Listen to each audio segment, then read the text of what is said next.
সবাই শুরুতে থাকে, সবাই শুরুতে লড়ে, কিন্তু শেষ পর্যন্ত খুব কম মানুষই থাকে। শেষ পর্যন্ত থাকে তারা যারা ধৈর্য ধরে, যারা কষ্ট সহ্য করে, যারা আল্লাহর উপর ভরসা রাখে, যারা বিশ্বাসে অটল থাকে। তুমি যদি আজও লড়ছ, তাহলে তুমি তাদের একজন। হয়তো আজ ফল দেখছো না, হয়তো আজ বুঝতে পারছো না, কিন্তু মনে রেখো, বীজ নষ্ট হয়নি। তোমার প্রচেষ্টা আজকে শুধু ধীরে ধীরে ফলিত হচ্ছে। একদিন ঠিকই তোমার ঘাম, তোমার চোখের পানি, তোমার না বলা কষ্ট সব কিছুর মূল্য পাবে।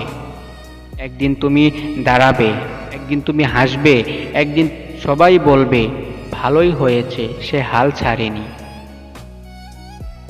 আজ যদি কেউ পাশে না থাকে, আজ যদি মনে হয় কেউ তোমার চেষ্টা বুঝে না, আজ যদি মনে হয় তুমি একা, তাহলেও লড়াই চালিয়ে যাও। কারণ শেষ পর্যন্ত জিতবে শুধু সেই মানুষ যিনি থেমে যাননি, যিনি ধৈর্য ধরে, যিনি বিশ্বাস রেখেছেন। আজ তুমি হয়তো অবহেলিত, আজ হয়তো কেউ তোমার দিকে দেখছে না, কিন্তু মনে রেখো, এই মুহূর্তগুলোই তোমার শক্তি সৃষ্টি, তোমার শক্তি তৈরি করছে। এই মুহূর্তগুলোই তোমার পরবর্তী বিজয় গড়ে দিচ্ছে। আজ যা কষ্ট পাচ্ছ, কাল তা তোমার গল্পের সবচেয়ে বড় অধ্যায় হবে।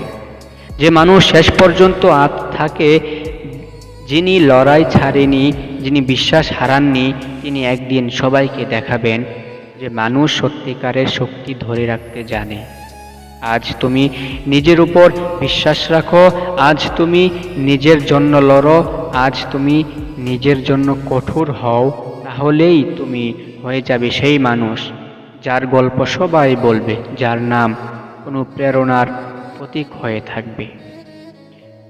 তো বন্ধু এবং ছোট বোন, বড় বোনেরা, বড় ভাইয়েরা, ভিডিওটা কেমন লেগেছে সেটা আমাদের কমেন্ট করে জানাবে। এই ধরনের মোটিভেশনাল ভিডিও আরও দেখতে চাও কিনা সেটা কমেন্টস করে জানাবে। ভিডিওটার জন্য একটা লাইক অবশ্যই তোমরা করবে এবং আমার জন্য দোয়া চাই। সকলের সুস্বাস্থ্য কামনা করছি। আল্লাহ হাফেজ।